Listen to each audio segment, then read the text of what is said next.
As much of the country waits for coronavirus relief, North Carolina Congressman Richard Hudson would be among those voting yes or no. Earlier today, I spoke to Mr. Hudson about that, and I also asked him about his wife, Renee, who works in the White House, about the recent outbreak of COVID cases that are suspected to have started at a White House ceremony to announce the nominee for the U.S. Supreme Court. Well, I'm really proud of my wife, Renee. She's a deputy assistant to the president, and until recently was chief of staff to Kellyanne Conway, the counselor to the president. And she's very involved in policy. She's very involved with the White House task force on the coronavirus. She was very involved in the work that the president's done on dealing with the opioids crisis. So I'm very proud of her and the work she does. She was not in the Rose Garden for that ceremony. She has been tested since a number of times, and I've been tested as well recently. I've had a number of tests, most recently last Saturday, and they were all negative. So looks like we're in the clear at this point. We've heard some mixed messaging this week from the president. Earlier in the week, he said he didn't want to negotiate any sort of stimulus package till after the election. Then we heard that he could get behind perhaps a standalone bill or two.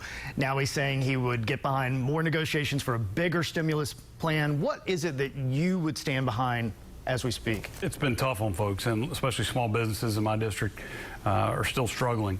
And when you've got the governor's sort of shutdown procedures in place that are continuing, you know, there's only one other state plus the District of Columbia more shut down than North Carolina because of Governor Cooper's orders. And so that's continuing to hurt our small businesses. And so they need relief. They need, in a lot of cases, more cash.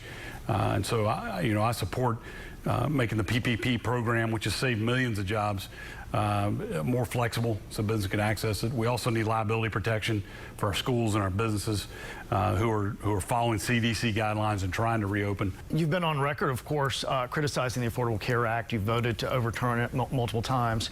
And if we do get this new judge on the Supreme Court, it looks like it could possibly be overturned. Do you have concerns, though, when it comes to folks who have pre-existing conditions to be able to continue to have coverage? And how would you address that? We've all been on record that Republicans and Democrats, that we want to continue protections for people with pre-existing conditions. President Trump even issued an executive order saying, going forward, the policy of this government is that we will protect people with pre-existing conditions. The only disagreement is, how do you get there?